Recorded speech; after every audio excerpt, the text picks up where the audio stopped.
Thanks for coming on. I appreciate it. It's one of the few times that I've done this in the daytime, which is great for me. Because same here. We're very, very busy, and we do these type of things daily. So I appreciate it, mate. If you can you briefly let everybody know who you are and what you do, and then we'll get to it with your story. Yeah, of course. So my name's John Cooper. I'm 47 years of age, and I co-own a company called New Home Quality Control. We are a UK-wide professional snagging company. And for anybody listening, you may recognise the company name, but if you don't, it's probably the most entertaining TikTok account. What's your TikTok account called? New Home Quality Control. Same again, New Home Quality Control. Yes, with the TikTok, we also have a huge following on YouTube. I think we're up to 83,000 subscribers at the moment. Yeah. And our Instagram is around 180,000, something like that. Wow, nice. I know you from TikTok, but we'll get to that. Sorry. Don't worry about it, mate.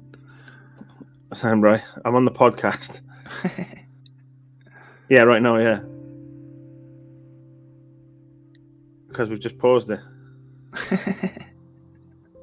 All right, Jack.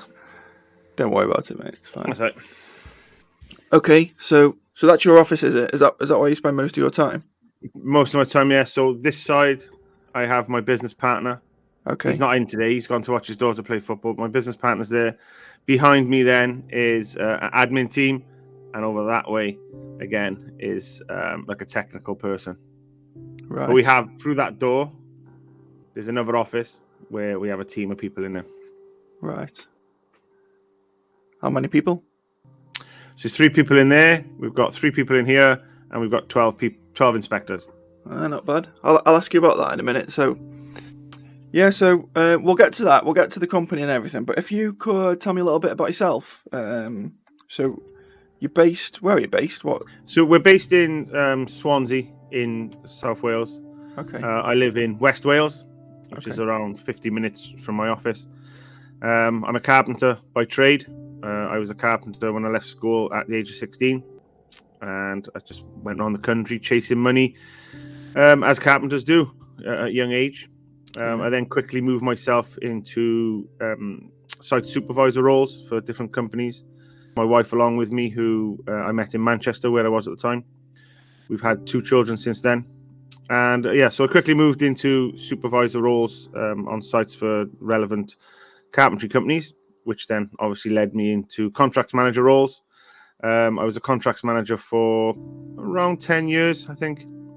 And I quickly found it difficult to do the job I wanted to do due to quality of work. So I just came up with this idea 5.5, 6 years ago, something like that. And I think it was the only way I could make a change in the industry. So, I just went for it. And, here we are today. Yeah. So if we go back to... So did you do an apprenticeship, or is that something you wanted to do? Yeah, so I did a carpentry apprenticeship, gaining level 1, 2, and 3 in carpentry and joinery. I did have a brief spell away where I did some sales jobs whilst I was in Manchester. I just wanted to get away from the tools for a while. It was, I just thought it wasn't for me at a young, around 22, I think I was, something like that. I took a year out. And did some sort of sales jobs with some big companies in Manchester. I quite enjoyed it, to be honest. But then that led me back to carpentry because that's what I do essentially. That's what I was good at. I quickly moved back into that. That was sort of when I met my now wife, and I stayed doing that for a while. We moved back to Wales, like I said, and we've been back in Wales now for 15 years, maybe somewhere around there. I started off back in Wales as a carpenter on the tools, and then, like I say, quickly moved up through the ranks to contracts manager. Yeah, it's hard to know when you're young, isn't it? What you did there, I recommend anybody to do that. If you start doing a job I presume you were about 16 or 17 when you started doing your first carpentry work, but it's impossible to know at that age if that's what you want to do for the Yeah, rest I of your mean, life. It's very rare that people so I know have a it. son. Yeah, I have a son who's 18, Yeah. and he did not know what to do. No, you don't. So I took it upon myself to tell him what he's doing, which maybe rightly or wrongly. He didn't know what he was doing. Obviously, COVID was here. He was stuck in his bedroom playing computer games and wanted to be a famous YouTuber, and just like kids do. That's fine.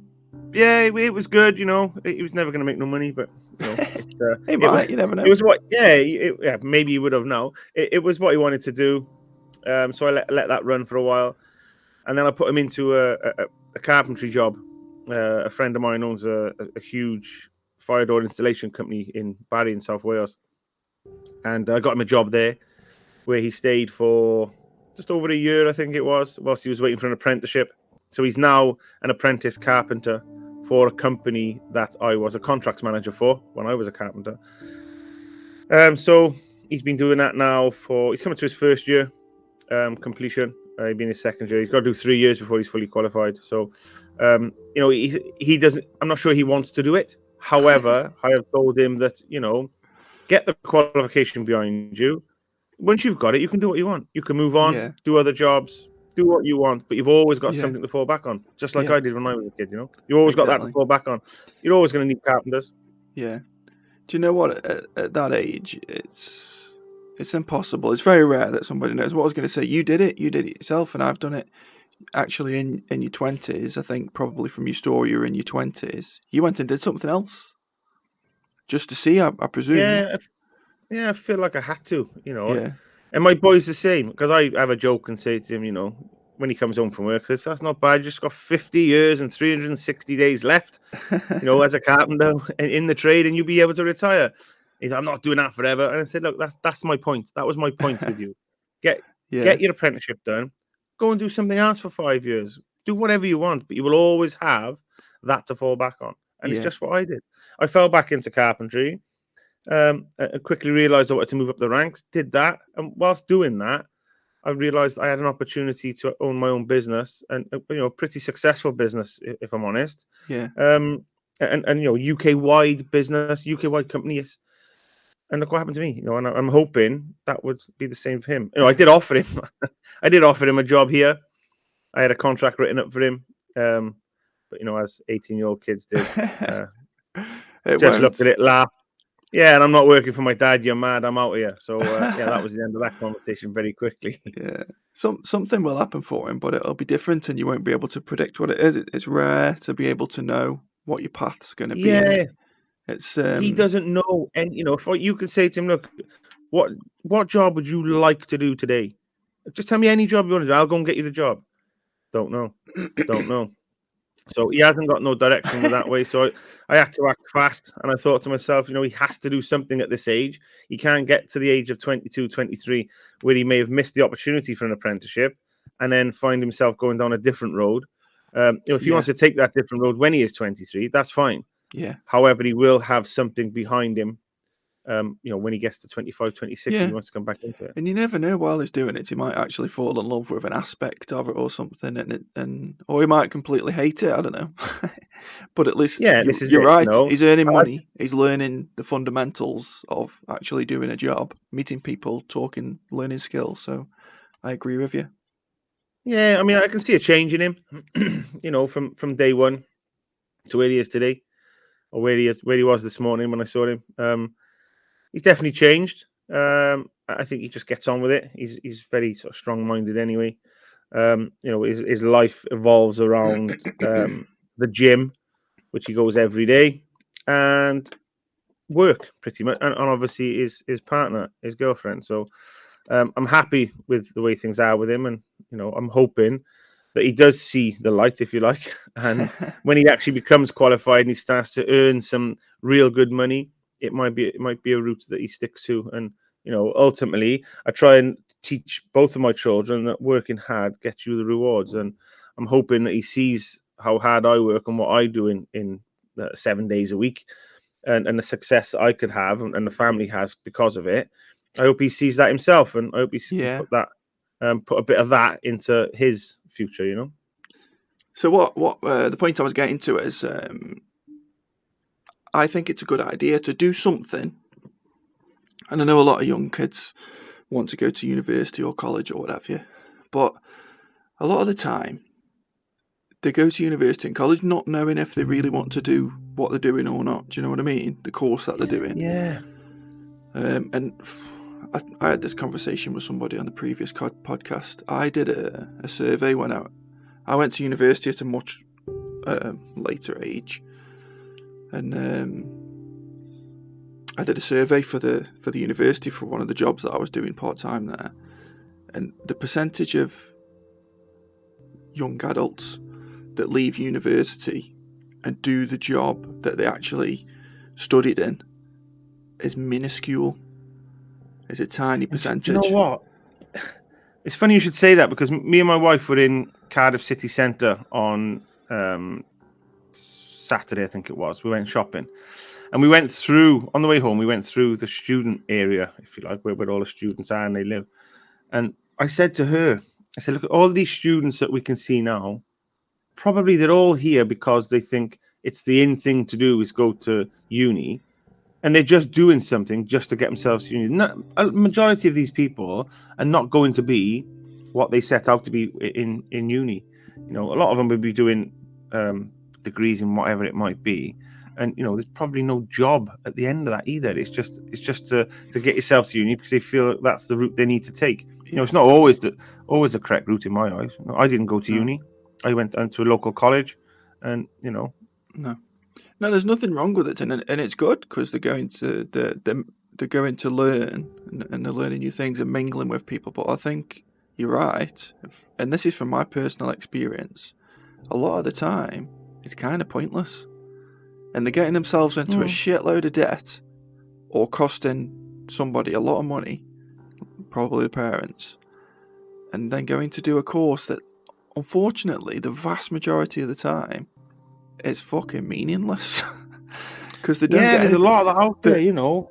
The only thing they get out of it is the fact that, and this is a good thing, to be honest, they've had a good experience socialising and gaining and building the confidence and what have you, living in a different city. But you could do that anyway. You could go and get a job in a different city and work. Yeah. And I think more and more people doing it. I don't know the figures. It'd be a good thing for me to look up, actually. But like the number of people that go to university these days versus what they used to, that's probably one of the contributing factors to being less apprenticeships and what have you, and trainee positions, because they don't want them. As far as I'm aware, and what people tell me, you can probably tell me as well, young people just all down to money, and this is the harsh reality of it. You know, I'm sure, back to my son, I'm sure that my son would love his job if he was getting paid the same amount as the guy he's working next to. Because he gets paid a small fraction of that, the job becomes worse. And everybody feels that they should be paid more. And if things were paid more and fair, you know, as an apprenticeship, as example, it's not even minimum wage. You don't get minimum wage. Yeah. You get less. So, you know, it's very hard to survive if you were just, you know, if you wasn't a mother and father that would support your children as well. It's very hard to survive on an apprenticeship wage. You know, by the time, especially this day and age, you have a mobile phone that you have to have, because everyone has to have one, because that's how people communicate. A mobile phone, a car, petrol, insurance, all of that. You know, if my son had to pay for that, then he wouldn't survive, and therefore he would quit. Yeah, you're right. But then I had this conversation with somebody else as well the other day, and it made me sound bad, because I speak to businesses and they say it's hard to take apprentices on because it's hard to pay them and keep them busy and make them work for the business. And I always said, like, the government needs to get involved. The government needs to fund, because if they don't, and they're not really, there'll be a massive shortage in the future, and then it's the government, and then it really is 100%. The government's problem. So by not investing now, they're creating a problem for later on. So, and a lot of the go on, it's okay. You know, I was going to say it's back to my business. You know, why are the buildings or the houses that we inspect in the state that they're in? Yeah, I've got some other theories about that, but we'll get to it. It's because lack of knowledge, lack of training, lack of care. You know, it all comes down to the next generation. You know, the next generation of apprentices. Ultimately, in 20 years' time, you know, I will be inspecting their houses that they're managing. You know, and if they haven't had that drilled into them at a young age, and have the mindset of, you know, quality first, then you know, unfortunately for other people, but fortunately for me, my industry is going to be huge. Yeah. Do you know what's sad about that? And we'll get to it. At the moment, you've got people who are trained properly. They're becoming less and less as they get older and retire. So they were trained properly, and they know it's wrong to do certain things in certain ways. But I mean, sometimes they'll say, "Do you know what? Fuck it. They've asked me to do it. I'm going to do it this way." And I'm 100%. I've heard that a million times. But they know it's wrong. There's going to be a point in 10 or 15 or 20 years time. The people doing it don't even know it's wrong. They're just not very good at doing it. Yeah, of course, they're being educated wrong. You know, I speak to my son quite regular of some of the things he does daily, and I ask him what he's done, and when some things he explains to me, I'm like, no, that's wrong. That's not how you do it. You know, don't have that mindset of thinking that's right. You do it as you're told to do it through college or through myself or through your bosses. You know, you need to keep that in mind, because don't lead yourself down the bad path, because you'll get nowhere. Yeah, it's hard, mate. And there's less and less of it. And I speak to guys, and they're like, "Why haven't you got an apprentice?" And I'm like, "I don't want one." They're not. A lot of the time, I don't agree with when people say this. They'll say, "Oh, they're all lazy and on the phones all the time." I'm like, they're just younger than you. That's all. You're somebody who was your mentor, who you were an apprentice for, will have had similar complaints about you when you were younger. But maybe the phone wasn't involved. It would have been something else. But also, they'll say they can't afford him, and I get that. It's not fair to ask a small business or a sole trader to take the risk, because it is a bit of a risk. You got to train him for a year or her for a year first, minimum, just to get him up to speed. So they're like, I can't make it pay. And then some of them will argue and say, well, you should make it pay, make him do this and make him do that. But is that training them properly? They just need properly training, don't they? And that's it, you know. And especially, I know that firsthand on building sites, essentially, you know, some apprentices are used in the wrong way. Yeah. You know, some apprentices are taken on, and the majority of the time they're cleaning up after tradesmen that are too lazy to clean up themselves. And, you know, that's no way to teach the future generation for a company. Yeah. Unfortunately, that's how it is out there.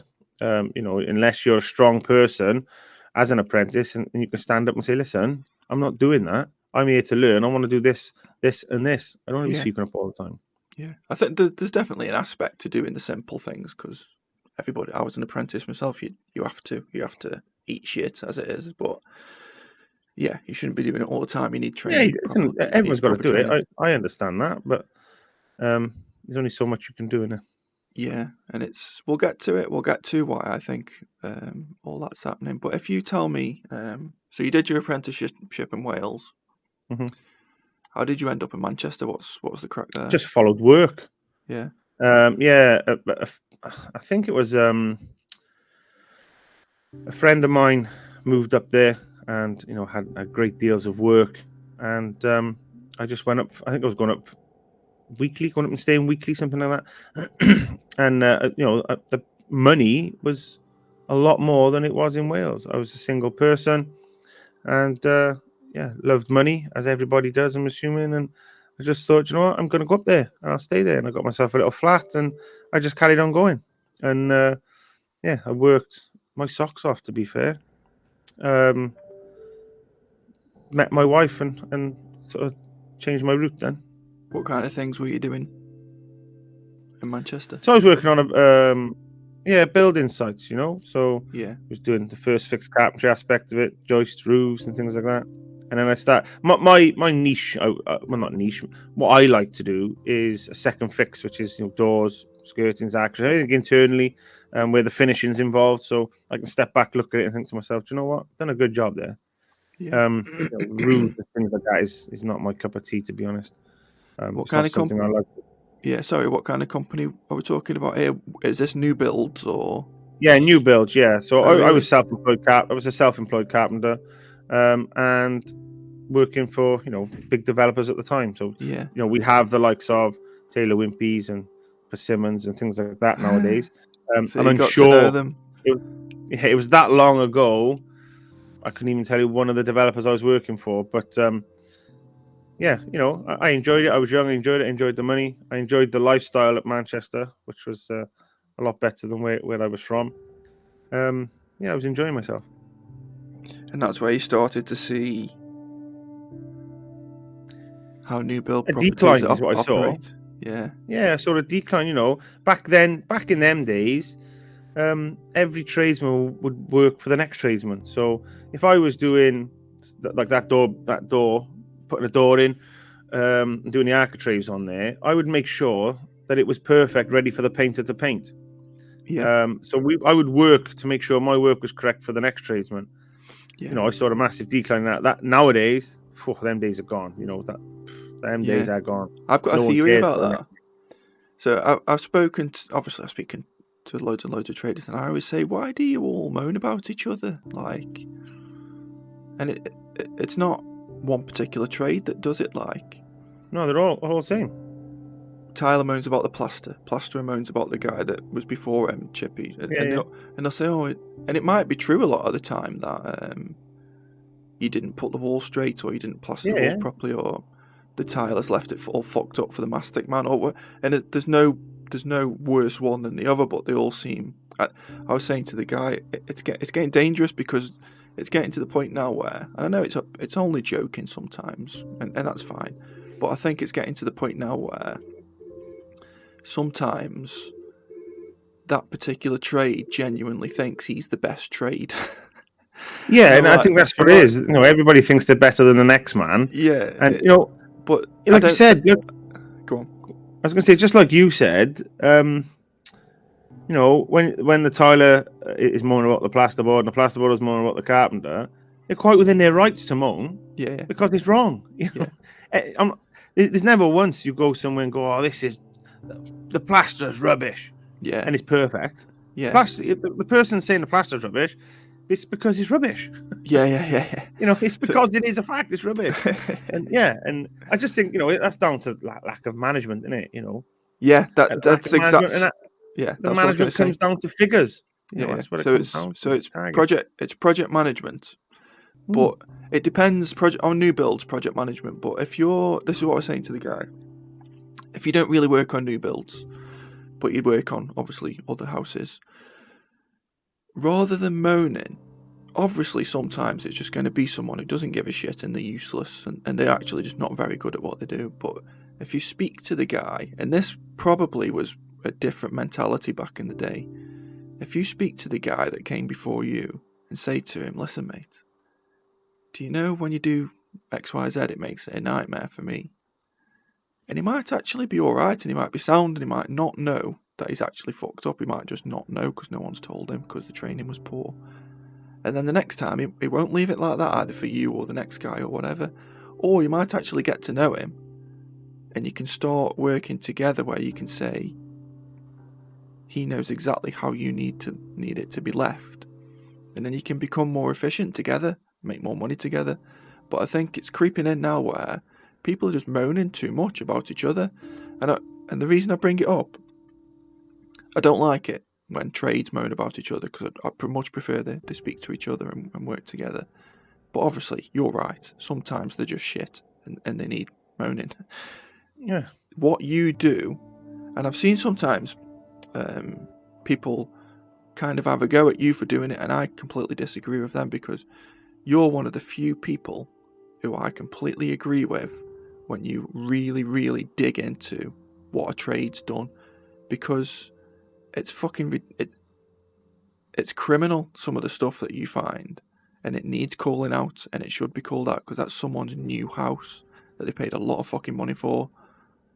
So when people, I don't get it, when people, when you must have seen them, you might not read the comments actually.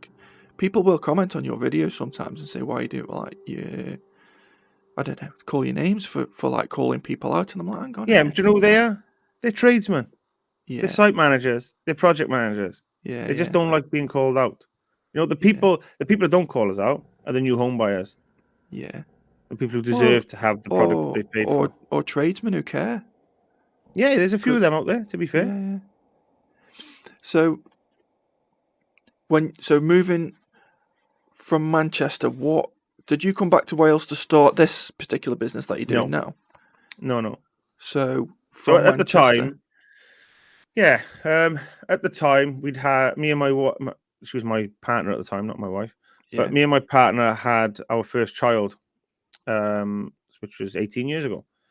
So at the time, there's a lot of knife crime going around Manchester. It was sort of the in thing, if you like. And I remember one particular time, I'd been out by myself into Manchester city centre to meet some friends. Used to go every Saturday, watch the football, a few beers, a bit of a day out every Saturday. Yeah, a bit of a lad's day. And I'd catch a bus home because I was living just on the outskirts of Manchester at the time. And I got on a bus, and it's just a one straight road all the way up to where I live. And sort of 5 minutes into the journey, 3 kids. I'll call them kids because they were probably 13 years of age, something like that. And I was sat at the front of the bus, first seat. They've got on the bus. 2 girls have got on, just ignored the driver and walked straight past him. This lad got on after them, like a little hoodlum, with a meat cleaver. Brand spanking new, like he just bought it from the meat cleaver shop. Says to the driver, listen, we're coming on and you ain't doing nothing about it. And then there's a bit of a sort of a scuffle with a guy who was there trying to get the meat cleaver off him. This kid drops the meat cleaver. They chuck the guys off on it. When we started going again, I thought to myself, what am I doing here?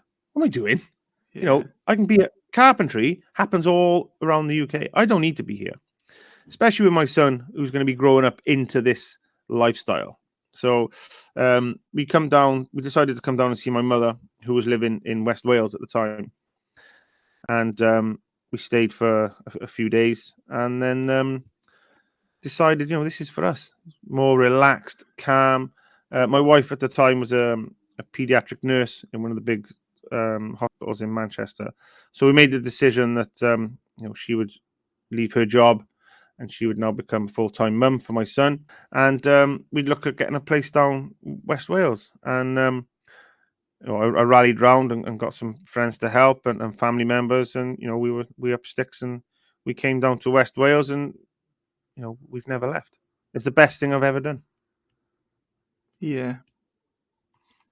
Yeah, I don't know. City centres, they're great. I've done the same. I moved to Liverpool for a little bit and I lived in the city centre and it was brilliant. But I had a similar experience to you. And it was kids. It was kids again. Yeah. I had a few experiences in Liverpool actually with adults and kids. But yeah, just walking to the shop. It was like I lived in the city centre and then just on the outskirts of the city centre. And they were kids, and I'd say the oldest one was maybe 14, 15. And it's mad because they're fucking scary. You think you'll be alright at first, because where I grew up, I'm like, I'll understand these kids. I'm not really worried. But then after a few minutes, you're like, oh, these are serious kids. I am actually a little bit worried here, because they're scary kids. They've all got a knife, it's clear. Yeah. And So yeah, I think no way I was bringing up kids in that environment. It's like a accumulation of different issues all built into one. Really, that bus incident was just one issue, one small issue. Another time driving into town on a bus, armed police pulled a car over and pulled people out the car. We go to the local shop where we were living. And the windows had steel windows with holes in because kids are throwing bricks and whatnot through the windows. So one thing led to another, and I think the bus journey was the final straw, and it was time to get out. And we said to me and my wife again was out on the weekend, and I said to her, "It's nice to come to Cardiff, but it's nice to leave. Yeah, it's nice to go and visit, but you know what? I can just say, right, I've had enough today. I'm going home." And we drove home, and we drove so many miles down the road to where we live, and we sort of all of a sudden arrived at countryside, tractors. Tractors and fields and sheep, quiet, not so much traffic, and it's just like lovely. We're back, and now we can just relax. Everything's a lot slower, everything's a lot better. But yeah, it's nice to go there, but it's nice to leave. Yeah, I did like living in the city centre, but I agree with you. If you can find a nice quiet place away from the city centre, which I know is not easy for a lot of people, it is better. But again, it's nice if you're young. When you're young, it's great, isn't it? Same thing. Living in a city centre is brilliant. Yeah, walk everywhere. The older I get, the older you are, the more quiet and relaxed I want to be. So that's right. So did you move back knowing that you had work, or did you just think, fuck this?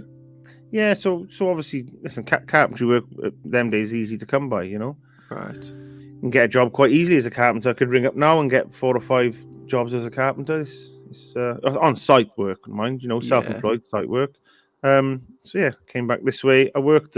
Funnily enough, I got a job not far from where I live. There's what do you call it? It's like not a holiday camp, but it's you can rent out like lodges and stay for the week. Yeah, and I ended up getting a job with somebody who I knew from school, who owned his own carpentry company at the time, and it was only 20 minutes from my house, or where we moved, by my mother's, and I worked there for probably a year or so, and I ended up staying with that company for 4 or 5 years. 4 years, sorry. And then obviously I moved on to another company, and that's what happens. So work was never a problem. And that's what I try and say to my son. Work will never be a problem for you. You will always have. If you want to work, there's going to be work there for you. And you see some people who say, "I'm trying to get a job for months. I can't get a job. There's no work out there." My son will never have that. He will always have work because it's always a job to go to with a carpenter. Yeah, and that's what I tried to sort of drill into him. Really, he doesn't understand it yet, but he soon will. Yeah, you never know, mate. I was speaking to somebody else the other day. He might end up being fucking very, very highly paid if he's got the right skills. I hope so. The shortage that there's going to be in the future is... I can't remember the numbers that Adam told me, but it was fucking scary. Oh, I wish I could remember. It was a huge percentage anyway, decrease. Yeah, it's nuts. So... how long were you back in Wales before you decided or realised that there was an opening to start your own business, doing what you do now? Let me think. Back in... so I would say...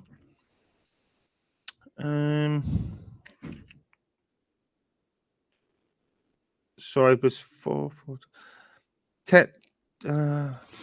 2018. About 10 years, I'd say, yeah. So it was 2 years with one company, 4 years with another, and just coming up to 4 years, I think, with another. And I quickly seen... So as a carpenter, a contracts manager, if you like, not doing the work yourself, managing the work. So you have no control over quality. You have no control over speed or nothing like that. So you're relying on other people. And seeing the decline in quality and seeing the things that I saw over a long period of time, back to when I was a kid up to this day now, it's not easy to ensure that the jobs that you're managing are going to be up to the quality that you expect, right? So for me to say to a carpenter, listen, you've done that wrong.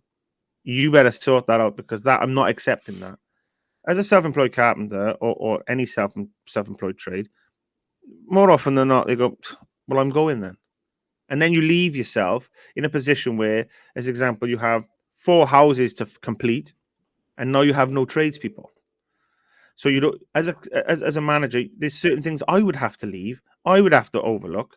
And I thought to myself, the only way I can make a change in this industry and do the job that I want to do is by highlighting the things I've seen in the past and the things that I see now, and be independent, because I have no one to answer to. No one's going to tell me, well, I'm leaving, because I'm the boss. Yeah. And, so it was easy for me, just like it is for developers, if you like. A developer one of the big, just say Persimmon, Taylor Wimpey, whoever it might be, their bosses, if they don't like what they see, they can then say to any company that work for them, if you don't fix this by the morning, we will take your contract off you and we will give it to somebody else. And that, that can happen. That has happened. So it's easy for them to do it. And as a contracts manager for a carpentry company, you can't do that because I haven't got people sat there waiting to come and work for me. I haven't got another company to step in and help me. So the only way I could do something about it was go on my own or with my business partner, set up this company and, try and make a difference within the industry. And, I fully believe we have. Yeah, me, mate. Was there anything like this around when you started it? So over the years, I've seen probably two people visit sites that I'd been working on that had called themselves snaggers or inspectors, but they worked for the developer. So they have like a quality check person that randomly drops in. Well, that's kind of fucking pointless then, isn't it? Yeah, exactly. Yeah, they just do as they're told. I think one of the things when I first started thinking of doing this this business. Sorry, before we carry on, if you just explain to people listening who might not know, what is it exactly that you do with your business? Okay, so we're called professional snaggers. So what we would do is a new home buyer would purchase a property from a developer. They would hire us, and we would then go to the property and we would inspect that property for firstly quality issues, and then standard and regulation breaches to that warranty provider's build mark. So how that house has been built to the building regulations, we would inspect it to ensure that that house has been built to standards. We would then produce a report. On that report would be firstly what the inspector sees with his own eyes, along with a description of the standard or regulation that's been breached. And each item then will have a photograph attached to that as well. We produce a comprehensive report. That report then gets sent to the home buyer. The home buyer then sends it on to the developer, and then we support that home buyer then for a 2-year period of their warranty, just to ensure that all the items are fixed to standards, and that if anything else happens to that property within that 2-year period, we offer a free support from them. Nice. Sorry, I interrupted you then, as you were just explaining why you started the business and how you started the business. So now everybody knows. Now everybody knows what you actually do. Yeah. Okay. So, back to the quality issues. I've seen quality issues that was that didn't sit well with me anyway, because I'm quite a perfectionist in what I do. So, we had a woman arrive on a site who did this so-called check. I went in after her to look, and it was pretty much poor what she did. And anyway, I just forgot what had happened, and going over a couple of years after that, then seeing the decline in quality and things that was having to be hidden by developers and tradesmen, I just couldn't cope. I couldn't cope with it, and the final straw, or the final nail in the coffin, if you like, was I was a contracts manager on a site down West Wales, and the site manager there, in work hours, we never got on really well.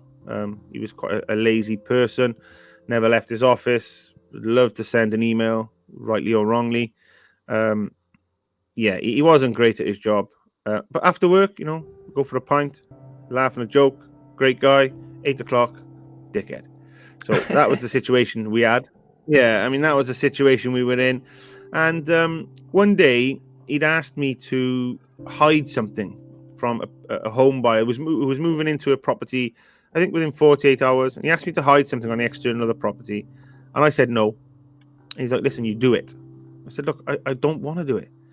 I said, it's a bricklayer's job. It's not mine. Anyway, conversations happened. It got a bit heated. He told me to do it. I got some lads over to do it. And it just didn't sit well. You know what? I couldn't cope with what I'd done. It wasn't a massive issue, don't get me wrong. But I felt like I shouldn't have done it. And I felt like I was forced to do it. So I went home, and over the next few days, it was eating me away. And I went to site, and I spoke to my supervisor at the time, who's now my business partner. And I said, listen, I got this idea. How do you feel about doing this and just going for it? He's like, I'm in. I quit my job. So I said, I'm quitting my job now today. So I quit my job. A week later, he quit his job, and we just went hell for leather. And we're 5.5 years down the line now, and a huge UK wide company. So yeah. How did you crazy. promote it at first and get business? Because I guess the new build companies weren't a big fan. No, they hated us, rightly or wrongly. But it is what it is. So we got an office straight away in a different location to this one, smaller office. It was just me and my partner. Rightly or wrongly, we set up possibly too early because we were quite green to the business and our business is run and things like that. So the idea, when we had the idea, I thought I'd be a millionaire by the weekend, and I was ordering a Ferrari, and that never came about. And we found it hard to get our name out there and come up with loads of ideas. One of the obvious ones that everybody probably does is leaflets. So we had leaflets made up, and we had 20,000, maybe more leaflets made up. And me and my partner and a few others walked the streets of Wales day in and day out, posting all these leaflets. And we had maps and graphs on the wall where we'd been and where we need to go. And pretty much nothing came back. And then I thought to myself, do you know what? What do I do? So I always judge things on what I would do. So what do I do when I go home and there's a leaflet? I don't even look at it. This morning I've got up and there's 2 leaflets on my worktop. I didn't even look at them. I scooped the money off the top, put the money in my pocket, and ripped the leaflet up and put it in a bin. I didn't know what they were. So that's what I thought. Well, that's what I would do. So that's probably what everyone else is doing. You don't sit and read a leaflet, do you? Because I put loads of information on it, and I thought, this is great. And so we did that. That didn't work. Then we thought, right, what's the next one? What else can we do? I thought we'll do. We'll write a letter, and the letter would be addressed to the homeowner. We bought data from a data company, which would tell us who has moved in or who's bought a new house within the last 6 months. It can't tell you if they bought, if they moved on. It was just data. So we bought this machine. We bought a machine that printed labels, bought a machine that folded letters. But this is it. We've made it. So we put this data into the computer. The computer then started printing off all these labels. The letter thing was folding all the letters. It was brilliant. And then we put the labels on the envelope in the top left-hand corner. Got a courier company to pick up all the letters, and you could then send them to a courier company, and they would distribute them all in their local area, right? So brilliant idea, great. After a few weeks, nothing come back, and then we had a postman come, and he had loads and loads of letters that we sent. I'm like, what's this? He said, well, I don't know. He said, but I can tell you, there's more back at the yard, so there'll be more coming back to you. Like, what the hell? Anyway, can you have a look into it? He looked into it anyway, and apparently, you can't put an address label in the top left-hand corner of a letter. So all the letters we sent out never got posted. And I was like, look, I ain't doing this again. This is shit. Shit idea. Leaflets were shit. This is shit. Anyway, then we looked at online, trying to promote ourselves through Facebook, which, started to work. There's a lot of groups on Facebook that, I hate Persimmon and Taylor Wimpey wankers and all the rest of it. Loads of we joined all of them, and we was interacting with all the people. It started to get a bit out of hand where people were arguing, and I thought we need to get out of this. This is not us. We were getting work and bookings from it. We started to get then recommendations and so on, and we started to build slowly. So we moved away from that. Then we went on to Instagram and YouTube and TikTok and all that. But we decided to set up we had a downloadable snag sheet that we set up for our website. So we thought to ourselves, look, it's a marketing thing. It can work for the business. We can set up a downloadable snag sheet. These people have bought a new house, log into our website, which creates data for us to see who they've logged in and where they're from. They can then download this snag sheet, do their own snagging themselves, and everyone's a winner. Hopefully, then they will get in touch if they need us when there's things they can't do. So on the snag sheet was a lot of simple things they could do themselves. There was a few things that they would never be able to do because the technical terms they wouldn't understand and the tools they wouldn't have. Therefore, they'd give us a ring. We go and do the inspection. To accommodate that, then we thought, right, let's do some videos for people because people love to watch videos. If it helps people out, even if the person watching the video doesn't employ us to do their snagging, they might tell somebody else. The idea was to get our name out there to as many people as we could. So we, my business partner Lee and my lead inspector Orlando, the one you see on social media, they came up with an idea of making some videos and putting them on TikTok. So the story behind TikTok, I didn't know what TikTok was at the time. So for anybody listening, I think Orlando is the one, isn't he? He's the voice. Yeah, ridiculous. Yeah, he's the voice. That's Orlando. Yeah. They set about this TikTok channel, and I was like, look, I don't know what it is. And when I looked into it, I was like, probably not the best idea, if I'm honest, because all I saw on there was a lot of people jumping up and in front of tellies being stupid with animals. And I was like, it's not our cup of tea, this. But anyway, I went with it because I trust their word, and I believe they wouldn't have done something if they didn't think it would work. So we did the TikTok channel, and I remember, I think it was the first 6 videos, pretty poor. It was pretty much we doing our adverts, and I thought, it's a bit shit. And then we did one. Orlando himself, he found the fake wheat vents, and I think we were the first in the UK to find fake wheat vents around the building. He did a video, and I was out somewhere, and obviously I had TikTok on my phone, and he said the video's live, so I'm having a look, and I go onto the app, 100,000 views. I go off and then back on, 200,000 views, on off, 4,000, 400, 500, 600, 1 million. I was like, what the hell? I said, it's broke. My app's broke. Someone needs to sort it out. He's like, it's broke. This is what's happening. And we went to something like 3.7 million views in 2.5 hours, something like that. And what the reason behind it was, he says on the video, I poke this nail into the wheat vent and I pull it out. But it was a ring shank nail, which you use on roofs. And 50,000 people started saying, you're an idiot. It's a screw. You don't even know it's a screw. It's a nail. But it was a nail. It looked like a screw. And that created massive traction. And the next day we took 50 bookings, something like that. And we thought, right, this is the route we need to go down. Let's just run with it. And we quickly in the first year went to 500,000 followers.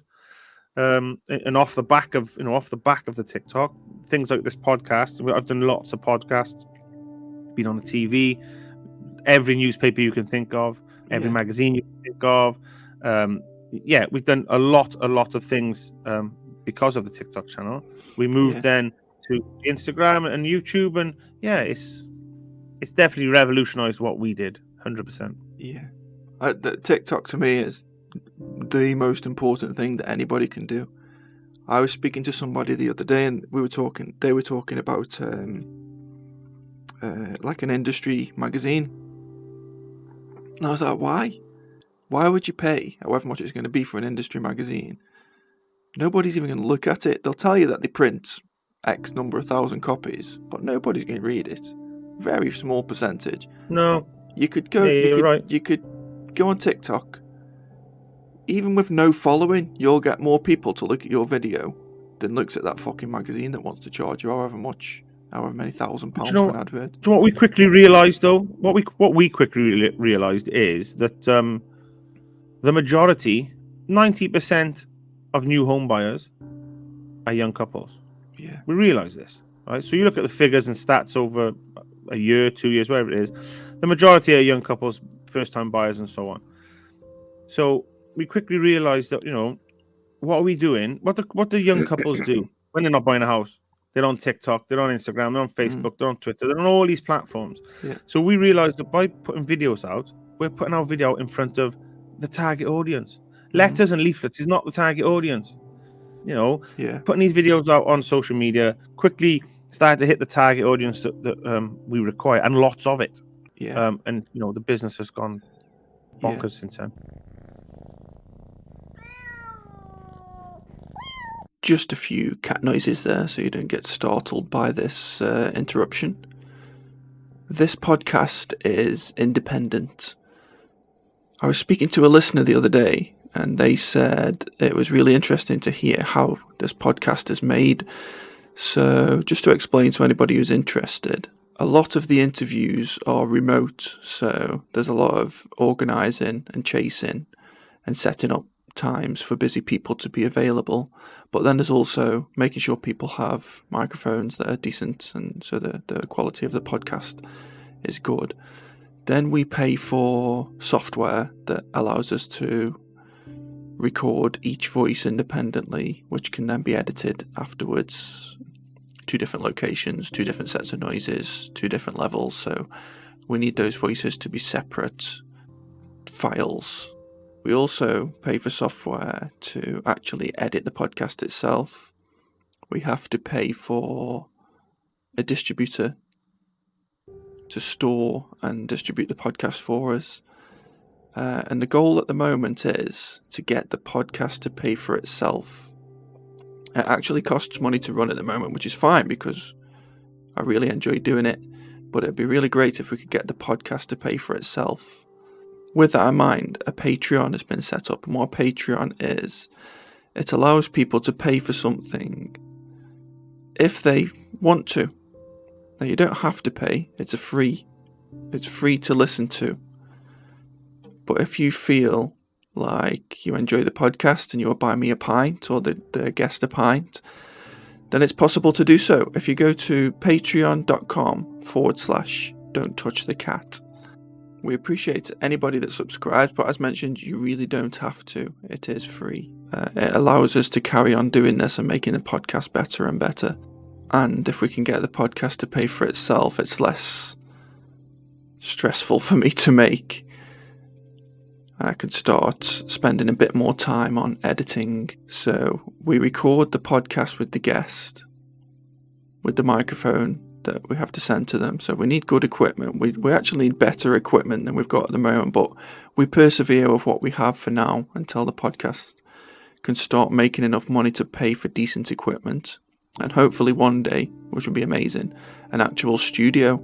So there's obviously the time involved in the setup, but then there is a bit of editing required afterwards, and the amount of editing depends on the quality of the recording of the guest. Now, we've got better at doing it. We send the guest a half-decent microphone, but obviously not everybody is set up at home to have a quiet room with as little echo as possible and all the rest of it. So there is a fair bit of editing sometimes that is required afterwards, and this takes time, and it'd be really lovely if we could one day make enough money that actually that time is my job, and I would love that.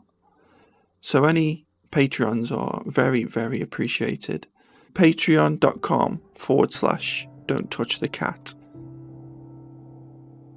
Thank you very much. Back to the podcast. One thing I would say with TikTok as well, for me anyway, and I'm pretty sure I'm right, it's the most real social network. So what I mean by that is you're getting real people, the closest to honesty and actual real things happening as you can get. And to try and explain what I mean, the exact opposite, I don't know if you're on LinkedIn. Are you on LinkedIn? Yeah, we are on LinkedIn. So LinkedIn there, but we are on is the opposite. So it's the one with the most bullshit, where you see people who you know are sane, and you know them, and they're nice people, and they do things on LinkedIn that you're like, is this person fucking insane? Because the things that they post are like, they sound like some robot or AI was asked to write an inspirational thing. You're like, this is a load of bollocks. It's horrible. Yeah. So, but yeah, LinkedIn is ridiculous. But TikTok, I tried to say TikTok and LinkedIn at the same time. Then LinkedIn, but yeah, TikTok is the most real. And I think for you, especially what you do, for you personally, it's come from a good place, because you couldn't sleep at night being asked to hide something. Yeah, no, exactly. So it's coming from a good place, and I think people see that. And obviously what you do, it's a good service, and you're highlighting absolute fucking it's criminal, some of the stuff. So you watch the videos, and the brilliant videos, by the way, they're hilarious.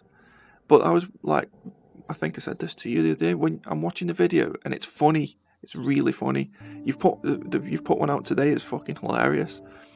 But then you're watching it and you're like, it's not funny. It is funny. Yeah, it's funny when it's someone else. Yeah, but it's not But they're also funny. educational as well. Yeah. At someone's house that Yeah. they've just scrimped and scraped and worked the But do you know bollocks off what? to get a mortgage for. Do you know what I find funny? And this happens quite regular now, right? And you might find this a bit strange, that a lot of people that we go and inspect their houses, they cannot wait to be TikTok famous or Instagram famous because of our video. They want the world to know how shit their house is. And they're like, am I going to be on TikTok? And I'm like, maybe not this time. Damn, really wanted to be on TikTok, you know? And the amount of inquiries we have that say, can I have the TikTok man? You know, he used to be called the TikTok man. Yeah. Can I have the TikTok man? I'm like, well, he's not available. Yeah, but I want him. You know, on occasions, I've even said, well, no, he's not available. However, I am. You know, I'm the director of the company, the CEO, blah, blah, blah, blah. Yeah, I'd rather the TikTok guy. I'm like, I don't think you understand. I taught the TikTok guy what he knows, so I'm far better than he is. And I want a TikTok guy. I'm like, okay, I'll make the arrangements for that to happen. So it's very bizarre. Some people are very bizarre. Firstly, they want to go on TikTok and social media, and secondly, they just want the TikTok man to have photographs, I suppose. Yeah. I think after a while it might sink in when the company start pissing them about. They're like, oh God, it was a bit of fun when this started, and now I'm having a fucking nightmare trying to get them to. Because some of the issues you see, you're like, how on earth are they going to rectify that? Because it's so bad. Yeah, so, you know, just touching on that, when we first started, obviously when you were on the scene, we brought this new concept to the building industry. Sorry, it was difficult at the time to get things rectified. It was a long-winded process for people. You know, we got a successful end in the end, but it was long for us and long for them. Now, these days, you know, over the short, certainly after our TikTok channel blew up, and I can only speak for our reports. I can't speak for any other company out there. That you know, developers act on what we say. I don't know whether it's they don't want to be on TikTok, because we'll put them on there. We've got no issue with that, and make them famous if they want. And I think a lot of site managers know that, and that's the last thing they want. So you know, we have great success with our reports, and I just think that whether it's us or not, I don't know. But you know, I'm probably gonna take the honors for it. That I think we have made a difference in the industry, you know, and I think it's down to us that the industry is the way it is. Definitely, there's no other company out there doing what we do. Yeah, that's good actually, because I do see a lot of people asking in your comments, well, what happens now? You've done the report, the customer's happy that you've highlighted, but what now? So you've just explained actually what now is. They fucking do something, or they can be exposed. And I think another question that a lot of people ask you is, who's this? Name and shame. If you explain why you don't always name and shame. So then, look, the name and shame, it happens every day, right? So it's not for us to name and shame. You know, someone's paid for our services. So ultimately, our concept is we work. We know what they're going to do with it. You know, it's inevitable. However, we ultimately work for them. So we always say we're not going to name and shame no one. Now and again we may, but you know, more often than not we don't. And the reason behind it is it's always a bargaining tool. So as a homeowner, you've had the report. You give the report to the developer. Keep that in your back pocket along with certain other things. And if you don't rectify my issues to make sure I'm happy, then I will expose you via social media. We have footage of all the houses, and they're all on file. You know, videos do get used. We don't name shame people, but you know, when we have, and we've had to make a video on certain people, you know, things get done. You know, we've been on the news channels and the One Show and things like that because of exposing developers. Numerous podcasts and things like that, but it shouldn't get to that point where people have to have that trump card to get things done. And I think, you know, over the last certainly 2 years, because we have got that trump card, developers just act before we use it. Very rare do we have to use it. And you know, the people who are saying expose them, they're just being nosy. Well, no, I think that comes from a good place, because I like I said before, the only time I agree with calling people out as if they're a cowboy, or they're stealing from people, as in they've done some work and they won't go and rectify it, and it's shoddy, or they've literally just taken money and not done anything. Other than that, I'll always give people the opportunity to say, "Oh yeah, I fucked up. I'll go back and fix it. Sorry." Correct. That's fine. And that's what the report is. We give a report to give them the opportunity to go around and fix it. If they become difficult and don't fix it, and don't get me wrong, it's normally the small time developers who you've never heard of, that have got a couple of houses they build a year, whatever it might be. They're normally the difficult ones that we may have to expose. But the leading ones, they set about rectifying things, and a lot of them have changed their ways over the years. Even the worst ones that were the worst, years ago, are definitely on the up and getting better with what they do. Yeah. Whether they like to do it or not, they definitely, especially with us, they definitely are making moves in the right direction. So the reputation's fucking awful. I don't think even if every single new build house company started making 100% perfect houses, I still think you'd be in work for the next 20 years, because that reputation is going to be difficult for them to shake, because it's so shit at the moment. But I just think, the reason it's in that position, though. Yeah, what's going on? Like, what exactly is going on? So the reason why it's in that position is these leading developers, they all know exactly how to build a top quality property, to the highest standard. However, they're sales and management companies. They're not builders. They're not tradesmen. So they manage. Firstly, the people hired up are salespeople. So they need to sell X amount of houses. Don't matter how they do it, because that's the salesman mentality. They've just got to hit these figures. Yeah. And then, further down the line, they're told, the managers and they're told to make sure they hit X amount of houses. And to hit that X amount of houses, to have X amount of tradesmen. And back to what we said earlier, the tradesmen are not there. And hence why things are left the way they are, and properties are in such a poor condition.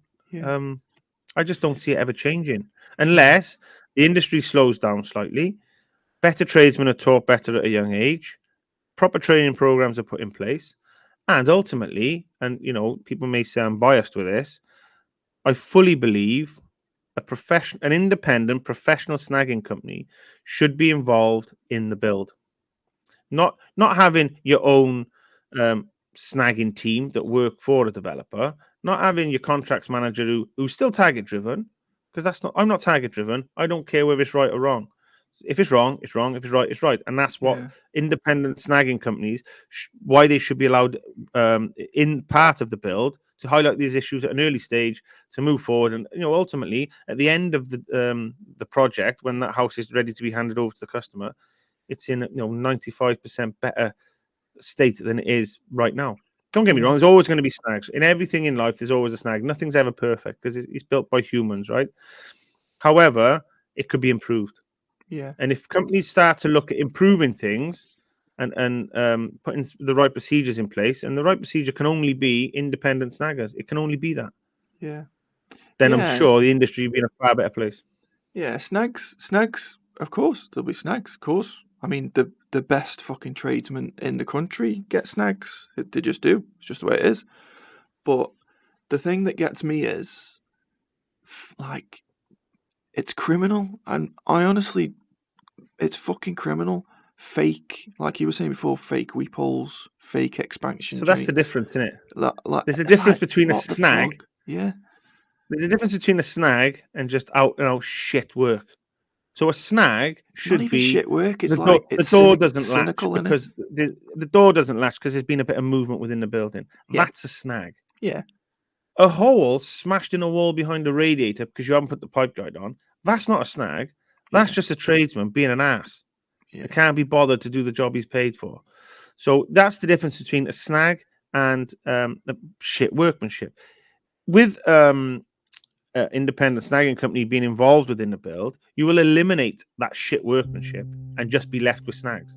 Yeah. And them snags can be easily rectified within a short period of time with minimal damage, adjust the doors, adjust the window, change a pane of glass because it's scratched, whatever it might be. Yeah. That's what you should be left with at the end, with a first 7-day snag list for a home buyer, not the things that we identify. Not a wall out of plumb 40 millimeters. Yeah. Not a leak under the bath, not a chipped sink, not a toilet that's smashed to bits. Yeah. Not when you take the bath panel off, a bomb's gone off and it's like all rubbish and bottles of wee and food. The amount of things we find under the bath is horrendous. Yeah. Them things shouldn't be there. Snags, I get snags, and snags will always be there, and they should be there because it shows that people care, right? But shit workmanship needs to be eliminated. It's sad, and I'm here to eliminate it.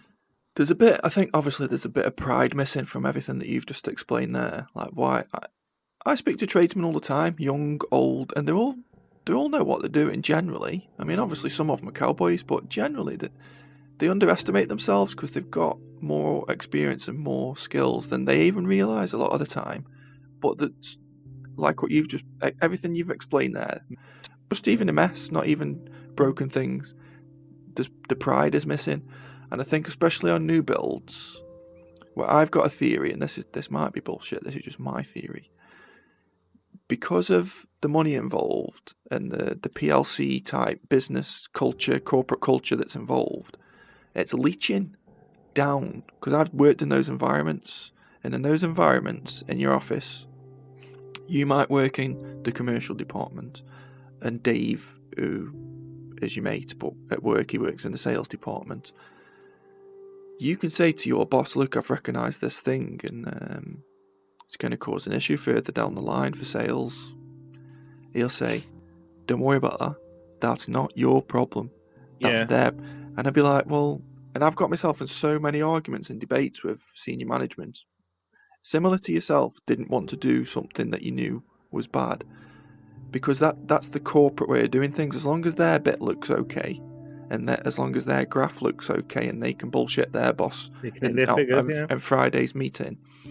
And I think that's leaching into actual trades, which is fucking dangerous, because trades, they're skilled and they've got pride, and you should leave them to it.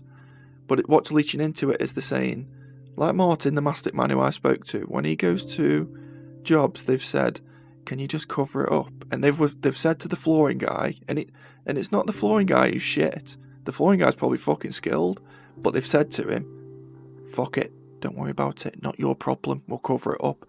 And that mentality is leaching through to trades where there was usually pride and the skills that they've got and what they do, and they're being said, nah, fuck it, leave it, we'll still pay you, don't worry, the mastic man will cover it up, or the tiler will fucking cover that up, don't worry, you'll still get paid. So in some instances it's not their fault, but obviously when it's messy and it's clearly the tradesman who's lost his pride, or he never had any pride to begin with, that's a problem. And I think that the people who build the houses could fix it quite easily. That just off the top of my head, right, while you were speaking, and I'm not an expert in this fucking arena, they could have something where the customer of that house, this is my house, I'm going to buy it. They could get to know the tradesmen that are working on your house. This is Steve, he's doing the plumbing. Do you know what I mean? And they could send them updates even to say, this is how your bathroom's looking. And it wouldn't be difficult to do. But what that would then do is, it would make the tradesman think, fucking hell, I've met the people who are going to live in this house. It's not very fair if I do a shit and leave it under the bath, is it? Do you know what I mean? No, exactly. So, some of the things that we see is terrible. Yeah. So yeah, what do you think, mate? Is it getting better, or have you seen it change since you started doing it? I've definitely seen a change with developers. That's for sure. Yeah. The way they're acting on things and things don't maybe not see them so much. But well, you tell me. You see the videos. They happen daily. So, do you see a decline in videos, or do you see an increase? Yeah, you see an increase, don't you? Yeah, and you see an increase, and there's more businesses copying off what you do as well. Yeah, and them videos, the UK wide. They range from Scotland down to the depths of London, down to Cornwall, and down to the depths of West Wales. So the whole of the UK, them videos are from, which I don't see an increase in tradesmen being any better, but I do see an increase in developers acting. That's what I see. Yeah. To save face. It's sad, isn't it? Because the greed in the first instance has caused this. You will never be able to work right, even if overnight they fix everything, because no one will fucking trust them for 20, 30 years. No, yeah, exactly. So you'll be never able to work. But so the greed that's created this scenario is still there. They're only acting when they have to, when someone's forcing them to. And it's a shame. Yeah, and this is the thing. So, if we find a particular really bad site that we visit sites, the same site often. So if we do one inspection on a site, we generally do 20, 30. We keep going back.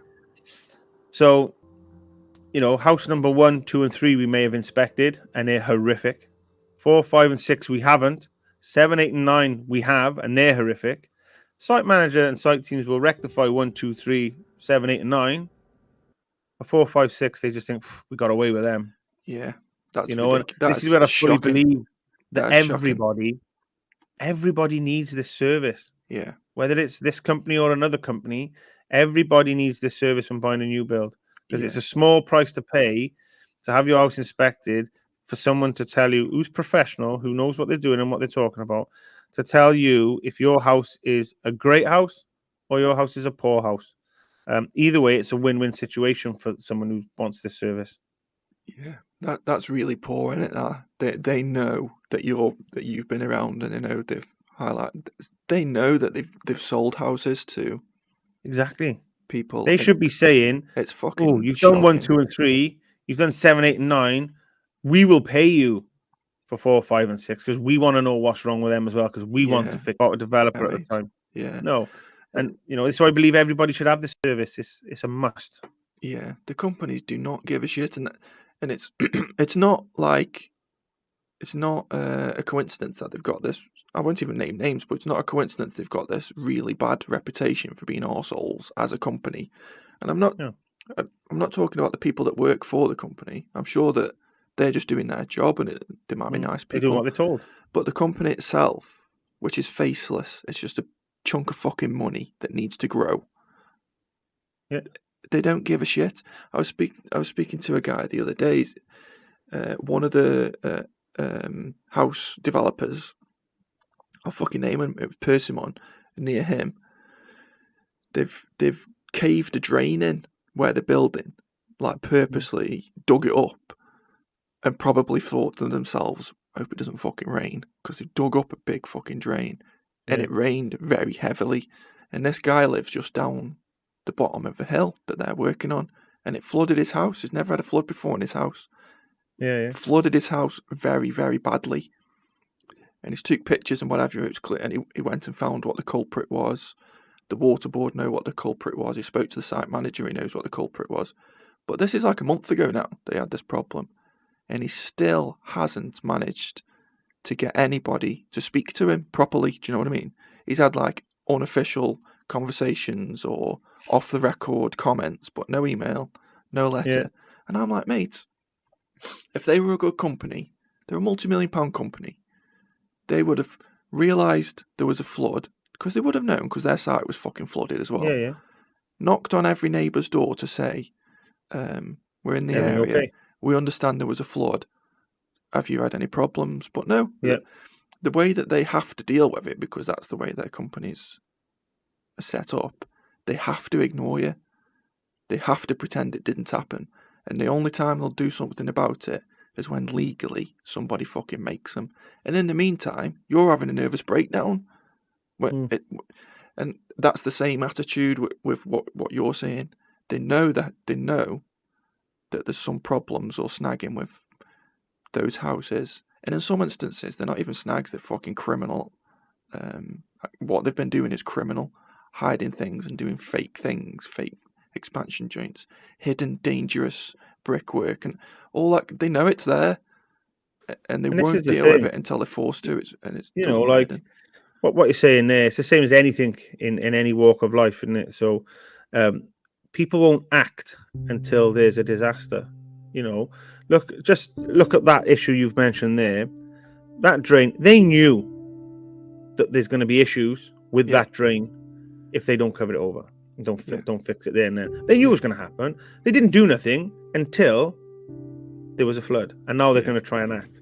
The things like the Grenville Tower as example. The company knew that cladding wasn't great. They didn't want to act because of the cost, but they only acted on things now nationally because there's been a disaster. It's the same thing. It should never be that way. Things should be rectified before the disaster happens. And it's the same with everything. You can name 100 things that have happened as a disaster that could have been prevented previously, but they haven't done it until there's been a disaster happen. Yeah, and it's the same. It's not even properties and things like that. Greed and big companies needing to constantly grow and grow, and we must have 5% increase on this year from last year.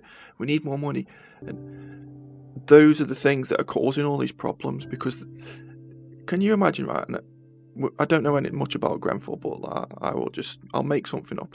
An engineer who works for a company that makes a certain thing recognizes that shit, this is dangerous, raises it with his boss to say, boss, this is dangerous. We've already rolled it out to fucking 10 million homes.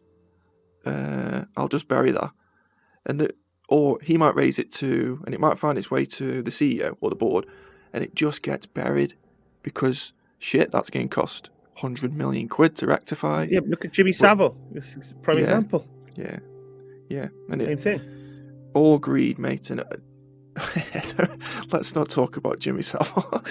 It was the same thing, isn't it? Though. But you're right, and it's all walks of life. That's my back to my point. All powerful walks of people but hiding things for money. Basically, it's fucking greed, and it causes all sorts of problems everywhere.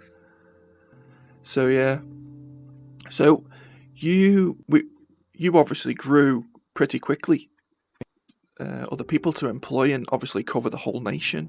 How did you handle that? Okay, so at the beginning, we had to be very selective, obviously, because we were new. And as a tradesman, if you asked me to do I know 10 carpenters?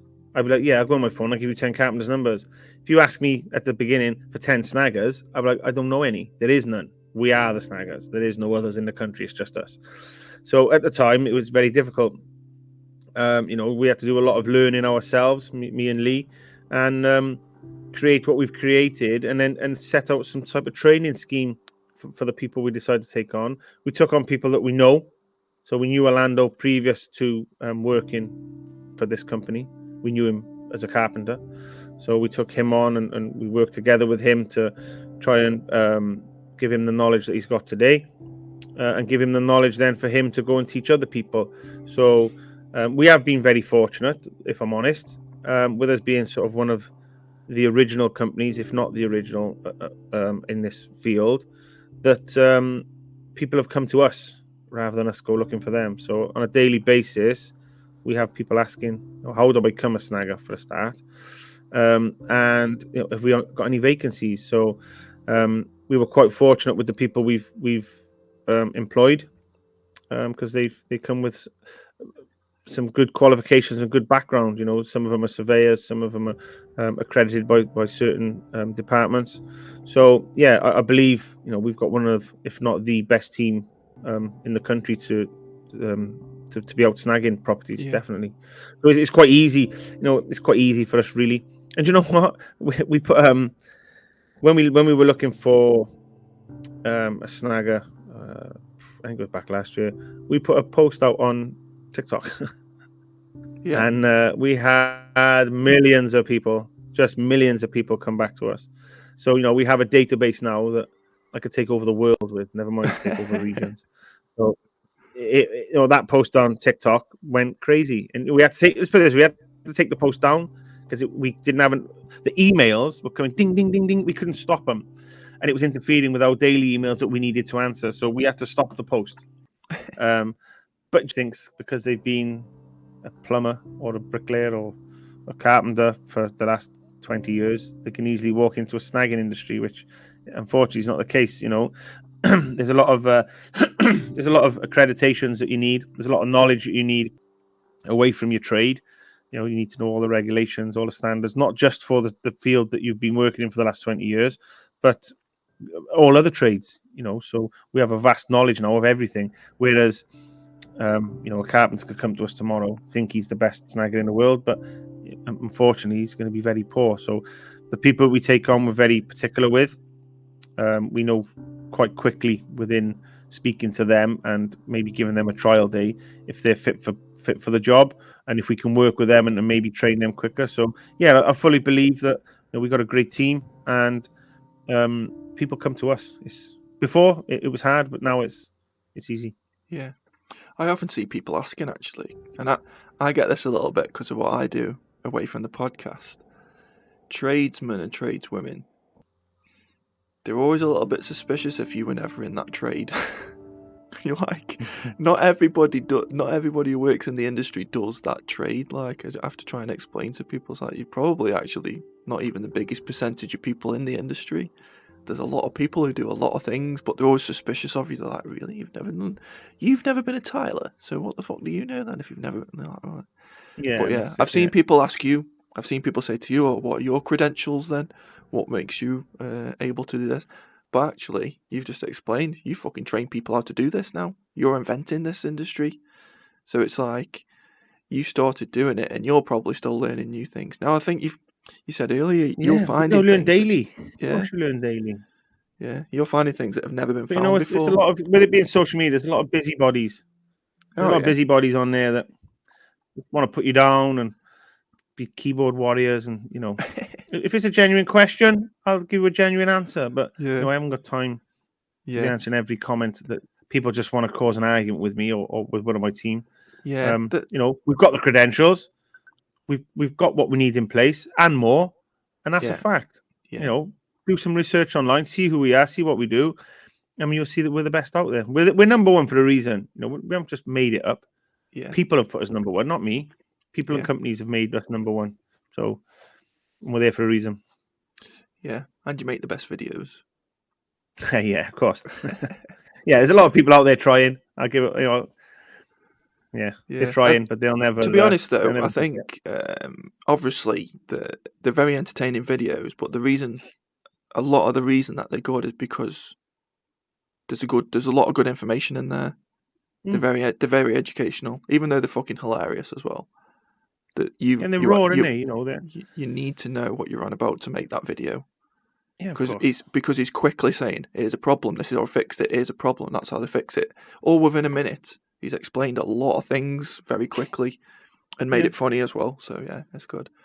So with regard to social media, would you rate that as like the most powerful thing that you've done for growing your business? 100%. Yeah. We've gone from before TikTok, we had Facebook, but we won't talk about that because it was minimal. TikTok, before the days of TikTok, we were probably, 30 to 40 inspections a month. Yeah. TikTok's come, and quite quickly within the first 1 or 2 months of having that channel, we're now in the region of 250, sometimes touching 300 inspections per month. Wow. If COVID hadn't come, we would be up into 600-700 a month now. Yeah. COVID came, and obviously the cost of living crisis is here. However, we're still around the 250 mark, and it's growing gradually every month. It's without that, I don't know where we would be. Just that chance video. It was that video. Yeah. Ridiculous. Literally. It is. It's crazy. I look back. It's crazy. How did you cope through COVID? Because that's for you is a nightmare, isn't it? No, very well, to be honest. I think we had a couple of months off, but you know what? I think as a company we needed it because there was a lot of things, because we were so busy. There was a lot of things that were getting pushed to the back burner that needed to be done. We had the website that you see now online. I wrote that myself. right at the very beginning. I thought it was brilliant, and I thought it was this, was that. However, we've had a professional look at it, and they've made some valid points. And now we over the last year or so, we've developed a new website that's going to revolutionize what we do even further. It's cost a great deal of money, but there's a lot in this website, and it's due to be launched this week or beginning of next week. So that was something that we could do. We're in the process of our own app. So that was something that we put in place then. So things like that definitely needed to be done. But with the amount of bookings and inquiries and things coming through on every minute, we never had no time to sit down, do some brainstorming, get some plans in place, get the right company involved to do what we need to do. So COVID definitely helped with that. Brilliant. We built an office at my partner's house, so we could still have an office to work from, or back and forth. We did a lot of Zooms between us. So we put a lot of things in place. Maybe never started the process, but all we needed to do was pull the trigger, which is what we've done in the last 12 months, I would say. Pulled the trigger on a lot of things that we needed, that maybe we wouldn't have done if COVID wasn't here, because we still wouldn't have had that process where we could sit down, work out what we need to do going forward, and put them ideas across. So yeah, there's a lot of things in the pipeline over the next, say, 12 months that you'll see from this company that maybe wouldn't have been happening if COVID never came. So as a company, it did us well. We got through it because we still did do some inspections. We had 2 months off, I think. But yeah, we was allowed then to go back in to certain properties, certain developers. So we did okay. Yeah, it didn't do us too much. That's brilliant, mate. Use it as a positive. And what you're doing is, so if anyone's listening, this is social media for you. I always say to tell people this: just start doing stuff on TikTok. And I don't even care about the others. I'm sure Instagram's great, and I'm sure some of the Facebook groups are really good actually. But it's TikTok, in my opinion. Maybe YouTube, depending on what you do. But you've just proved that you've gone from a one-man band or maybe a two-man band, to quite a big company employing quite a few people. And it's bigger than small in my eyes. To being really good at making videos, so you probably got a lot of experience in that now as well. Yeah. So none of us have got any experience in making videos and stuff like that. Don't get me wrong. My business partner and Orlando are computer gamers, so they know the insides and outsides of a computer game and YouTube and stuff. But in regards to making videos, no, it was just something we've learned along the way.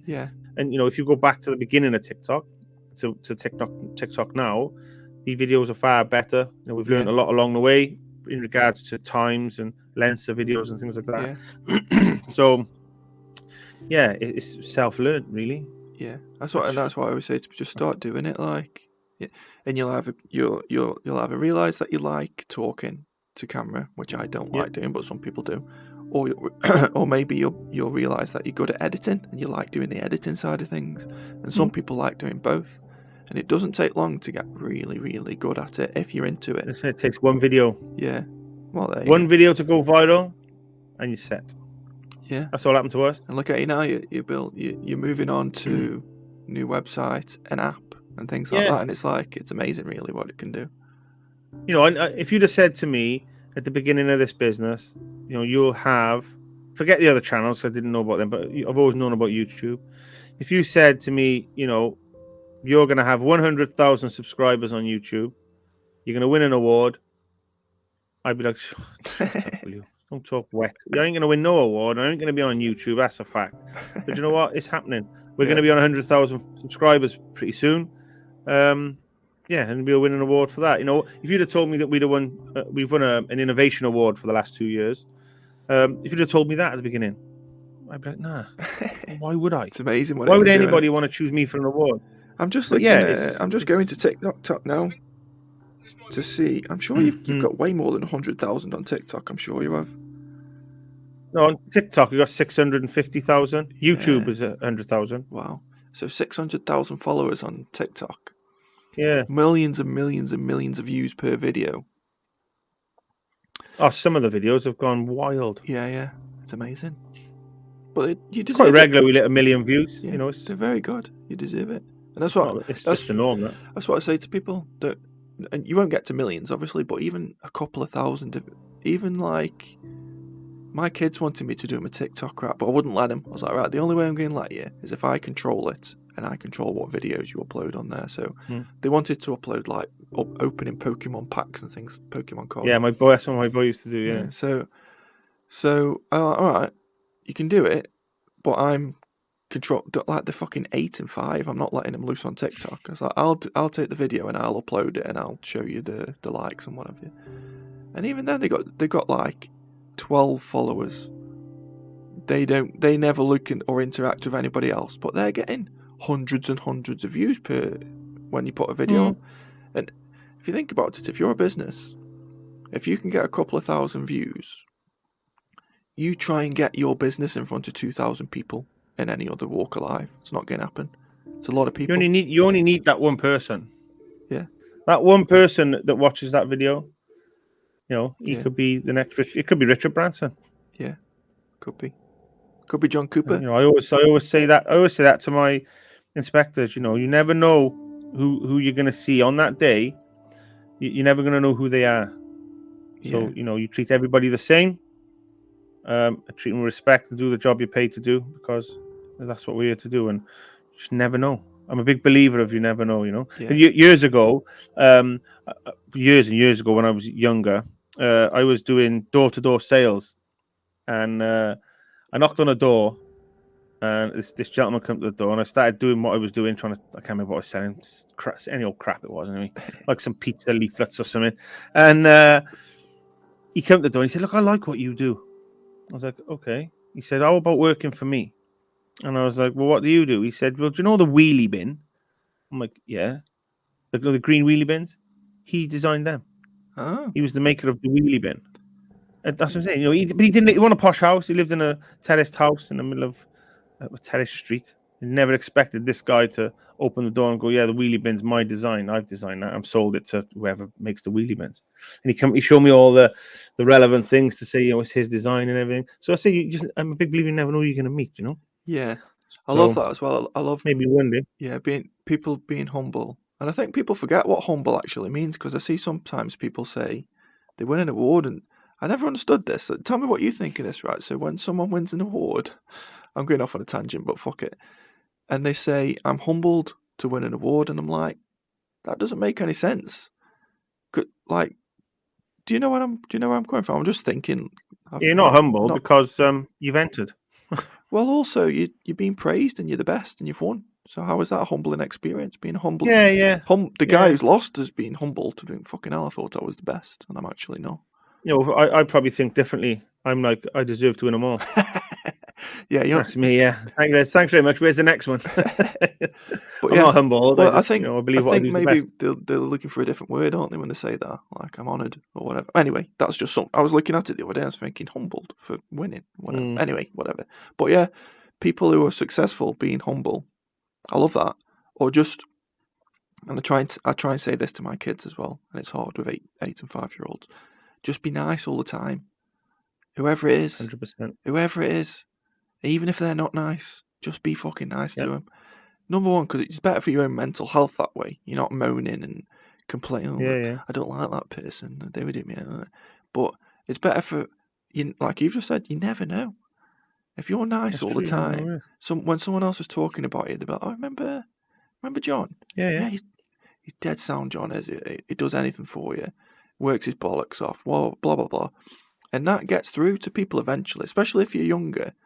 Because I had people working for me in apprentices, I always used to say to them, "Listen, you might not be as intelligent as the other person, and you might not have as much experience as the other person, but I fucking guarantee you, if you work harder than them, they'll never be able to catch you up. You'll always have one up on them, because they're going to be lazy and fucking arrogant. And if you never fall into that trap of getting in, like, letting your ego get the better of you, you'll always have one up on them, because you're just a nicer person." I agree. So have you got an apprentice? Have you got any apprentices? No. Do you, I did offer my son. I offered my son to come to the business, and we would teach him everything he needs to know to be an inspector initially. and then working into the social media team. But he's not working with Dad, is he? No chance. I like that though. He could have took advantage and said, fuck it, I'll go work for my dad. He'll give me a job and pay me. But Yeah, I like he that. was going to have a van, and it was all set out in stone for him, lovely. But he chose not to, which is fine. I respect that. But yeah, that was the only opportunity. Yeah, that's actually kind of admirable because that's easy. That's an easy choice that you gave him there, and he didn't take it. Yeah. Back to he didn't know what he wanted to do, and he probably still don't. But whether he regrets that decision now, I don't know. He might regret it now, but unfortunately, that boat's floated now. I'm a bit surprised though, because why didn't he say, "Can I come and do the social media side of things?" If you liked YouTube before? I offered him that, yeah, because he loved social media at the time. I just don't think he wants to be in, his dad's environment. He's seen me as a boss. I see him at home. I just don't think he wants to do that. Which I understand. You never get know. that. Still young, mate. I was. Yeah, just late ultimately, 20s, he's going to be taking over the business, isn't he? So he's still very young. What are your views on training in general, specific to what you do? Like, how do you train someone up to do? Yeah, so as a company, we're open to training. We've put all our guys through thermography, so now everyone's accredited to do thermal imaging. Yeah. We did that for everybody. We've also done energy efficiency courses for people, so we've put 3 people through that, which is going to be sort of another branch that we're looking into a bit later on in the year. So everybody's now got the accreditation for that. We're always looking for to progress. Yeah. So if there's something that can improve my company, then I'm in. Yeah, brilliant, mate. Just obviously, you're very influential. You'd be classed as an influencer online, right? Do you ever get? This is actually interesting for me because obviously, if you're a plumber with 600,000 followers, you'd have fucking brands falling over themselves to come and give you stuff and take you out for dinner or whatever. Do you ever get any of that? Oh yeah. Do you? Yeah. So, we've had all sorts. So, Red Bull. We've had gifts from Red Bull. Yeah. We've had gifts from Red Bull, gifts from Unilight. So FLIR, which is the thermal imaging cameras, which are the best cameras you can buy. They now have just got in contact with us, give us free cameras to use in their videos. Stabila Levels, we have stuff from them. We've had clothing. Yeah, just every week. Oh, we've had Laser Levels from a company called IMAX. Yeah, nice. So we use them. We always have things offered to us. We don't take everything on because some things are not relevant, Yeah. We'll use the relevant stuff. Yeah. See, I like that. I like that as well. Just by saying that, because I had a long conversation about this with Professor Plum on a previous podcast because he had a bit of he fell out of love with social media for this reason. Too many influencers and being pressured to use particular brands and what have you. But what you've just said, like kind of nonchalantly, we'll only use them if we think it's valid. If it makes sense, you won't just do it. Yeah, we'll use that. Like a lot of influencers who are just influencers. That's their job. They will use whatever's free, innit? Give me some money, and I'll say your company name. Like I saw one the other day. I won't mention who it is because one day I might meet them. They might be alright as far as I know, but they work with fucking anyone, and you're losing your credibility. That they gained credibility as tradesmen in the first place, but they're losing it now because they'll just literally say anyone's good, and you're like, well, that's clearly not the fucking case. Yeah, we're not. We're not about that. It's like, is it? If it'll improve what we do and make me a better company, then I wouldn't mind working alongside you. But if it means go a backward step or it's not relevant to what we do, then unfortunately we're not interested. We've had loads of things, I think cat food was one of them. cat food company, and I'm like, what do I do with cat food? I haven't got a cat. You should put them in touch with me. This podcast. Yeah. To be honest, there's all sorts. There's loads of things. Cats have a strange relationship with tradesmen. There's something. Why the fuck is a cat food company asking you to promote cat food? What was the angle? Everybody just wants to jump on the back of the followers, don't they? They see the followers and just chuck us a mention, and we'll give you this and we'll give you that. And, that's hilarious. Yeah, we have loads of things. Yeah, we have things all the time. That's brilliant. So, I think I've covered more or less everything, but just for the listeners, what is the worst thing you've ever seen on a property? I get asked this all the time. I know. I didn't want to ask really, but I think people will want to know. Look, I mean, what I think's the worst, my wife might think is great. So it's an opinion thing, isn't it? Yeah. For me, it's not so much of poor workmanship, but a litre bottle of... I'll tell you what it is, right? This is the worst thing I've seen. So this is the worst thing I've seen. And this was at the very, very, very, very start, probably within the first 2 or 3 months that we started this business. So me and Lee, we were out doing inspections ourselves at the very beginning, right? I went to a house in Swansea, in Wales, and the house had been coming up to the 2-year warranty. So we was doing an end of 2-year warranty inspection, right? I took the bath panel off, and under the bath panel was a 1 litre bottle of piss. It had burnt through the plastic bottle and gone all over the wooden floor, right? Jesus. And there was a big stain on the wooden floor, and it was stinking. And I said to the lady, look, I ain't touching that. Like, she said, right, give me the number of a director. So I give her the number of the director of the company. She rang the director there and then, swearing at him and shouting at him down the phone. Told him to come round to the property that day and take it away. He came round to the property that day himself, took the bottle away, and then he ordered a new bathroom suite and new flooring, construction flooring now, not like laminate floor or tiling, a new floor to be installed into the property. And I left that inspection with pride. I left there and thought, you know what, I'm making a change here. Without me, she never would have known that. Forever, because she never did the bath panel off. She never would have known it. And I know it's not a disaster, and I know it's not it's fucking massive, gross. Yeah, I know it's not a massive snag issue, and I know it's not poor quality. But you know what? Your house. It's been there for 2 years. 2 years it's been there. God. Nearly 2 years. And I'm like, from that day forward, I just thought, you know what? This business can work. I can make a change here. Yeah. And that was one of the worst things I've seen in regards to actual visual things. We've seen walls out of plumb 40, 50, 60 millimeters, so bad you can see them from across the street. But I think the thing is there's not one thing, because there's not one thing that you've only seen once. We've seen it a million times. Yeah.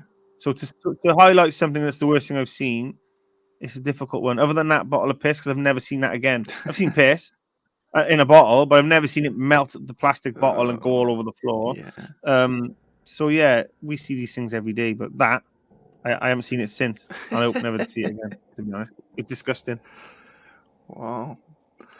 Well, so just I asked this to everybody. What advice would you give to people if they want to get into your trade? But you've kind of invented a trade, haven't you? Don't do it. Don't do it, because I'm the best. Come on. No, if they want to get into my trade, look, it's not that simple. Yeah. Please don't think that you can quit your job and just walk straight into being a professional snagger, because many have tried and many have failed. And don't get me wrong, there's going to be lots more following them footsteps. You need to do your research. You need to do your study and realize what's entailed in becoming a snagger and what's expected of you. And even in the background of it all, never mind just going to the house and producing a snag list, if you like. There's a lot goes on in the background of a snag list that you'd need to know. But if it's something you're looking at doing, do all that research, do all that studying, and then give us a call. Brilliant. And what about social media side of things? What advice would you give to people? Again, you'll never touch our social media, so don't bother. Oh, yeah. No, just do what we did. Look, we're not social media gurus, and we don't confess to be. However, we took a chance. We did something that it just worked. It was chance. We never had no professional advice of how to do a video. It just worked. Yeah. And when we found something that worked, we ran with it, and we've kept on running with it. And that's where we are today. And we've built up our knowledge over the time to now fully understand what works and what don't work. Yeah. That's good advice. Just do something. with anything. Yeah, just give it a go. What we You'll did was soon give it a go. find, And it worked. you'll soon find if you like doing it or not. I kind of respect what your son's doing because he's young enough to think, yeah, I'll do this. Didn't like it. Fuck it. I'm still young. I'll do this. Didn't like Yeah, it. Fuck it. I'll do exactly. something else. You're still young enough, especially for young people. Just do fucking anything. Just get it done. Yeah, and if you get it done, but make sure you have focus. Yeah. Because you know what? Make sure you're learning something. Having this company, you got to stay focused. Yeah. You know, my mind is constantly thinking, and I'm focused. You know, I'm focused to hit my goal. Yeah. And that goal is always going to be there. So, you know, as long as that goal's still there, I'll still be. Have you got an ultimate goal? Well, I've always had ultimate goals. Yeah, look, my ultimate goal in life, which is probably quite sad, is just to say to my family, we're millionaires. All right. Okay. You know, because I just want to achieve. I want to achieve it. You know, I've always wanted to be a millionaire, and I've always thought of stupid little ideas. You know, when I was a kid, and how I'm going to do this and how I'm going to do that, and you know, I don't think I've touched this with you, that before this business, when I drive out of where I live and go into the town centre, it goes past a very busy roundabout, and on that roundabout there was some wasteland, and it was in such a perfect location that you could pull into the wasteland and get back on the roundabout and still go through the 4 turn-offs to go anywhere. You know, you could go up to Cardiff and blah blah blah. And I said to my wife, I'm gonna have a car wash on that plot of land. I said it for three years. Every day I go past, here's my car wash. I'm having one there. And I never done it, right? And one day, there's a car wash here. It's been here for 12 years, right? Yeah. The car wash been here for 12 years today, and it's the busiest car wash I've ever seen in my entire life. Yeah. And when it started up, I said, look at that, the car wash is there. I missed that opportunity. And when I come up with this idea, I thought, you know what? I'm going for it. I got to go for it. What's the worst can happen? If it fails, I go back to being a carpenter. But if I don't do this, someone else can do what I'm thinking of, just like that car park. Yeah. So, you know, I'm glad I did this. That's brilliant. If I didn't, that's good advice, mate. Just do it. You got to go for it. Yeah. You got to go for it, man, because I've seen it firsthand. I saw someone take a business. It wasn't a business idea, but it was an opportunity, and I didn't do it. And I've seen someone do it. You know, I could have had that the car wash, sorry, and they must have 5 or 6 people working there, 7 people, and every time you go past there, there's 10 cars at least, every day, and that winds me up. Yeah. I even asked him, listen to this. I even went in and seen the owner, and I said, listen, I told him about my idea. I said, I was going to have this car park, and I think it's a Polish family, and I was like, how about I bring a burger van into this little area of your car wash, and you know, we'll split the profit. Nah, not having it. I don't want a burger van. I keep my cars by there. See, yeah, but listen, everybody, these people is gonna have a burger and they're gonna have a cup of tea whilst waiting for you to do your car. Yeah. No, you wouldn't do it. It's the perfect location. But yeah, I tried to get in, muscle in on the car. When did you tell him? The burger van, and then have the car wash back. You might find a fucking burger van pops up. Yeah, 100%, yeah. My idea was get the burger van in there and then sort of windle my way into the car wash business, but he just mugged me off straight away, sent me packing. So, but yeah, I have to see that car park every day. And you never know, mate. It might never work for you. It might not have been possible. It might not. Everything happens for a reason. No, you know what? If I had that car wash, I wouldn't have had this. Exactly. So, you know, I believe in it. You know, things happen for a reason. Yeah, don't they? So I'm the same. I think this is just my time. You know, I've worked hard all my life, and this is my time. Yeah, that's great, mate. Listen, mate, I think I've asked everything that I would like to have asked you. Is there anything that you wanted to tell people? I know you could tell people about the new website and the new app. I mean, all I would add is, you know, for me, I'm glad I've done what I've done, and I believe that me and Lee have made that change that we set out to make. Yeah, and I'm just glad we've done it. And you know, if anybody out there needs some help or some advice, you know, you're quite welcome to give us a call. And if we can help and advise you over the phone or via email, you know, we will do. We don't charge for that. You know, advice is free. And you know, if you need us in the future at any time, again, just get in touch. Yeah, I'll put the website on the notes to this podcast. Yeah. I appreciate it, mate. Thanks very much. I appreciate what you No do, because I think you do it for the right reasons. You're not. I know you want to be a millionaire, but you're not doing it for money. I genuinely think it comes from the right never place. set out to be a millionaire. Setting out was to make that change. Yeah. You know, if the millionaire status comes with it, it comes with it. It's great. Yeah, but I think ultimately it will. is to make that change. I think you'll get what you want, mate, by actually doing the right thing, which is nice to say, I suppose. It's a nice thing to say. You're doing it the right way, and you're going to get that goal by doing the right thing. And I don't think nobody will begrudge you. Only begrudgery type people, but fuck them. Thanks very much, mate. No worries. Perfect. Cheers, mate. Bye bye. Bye, everybody.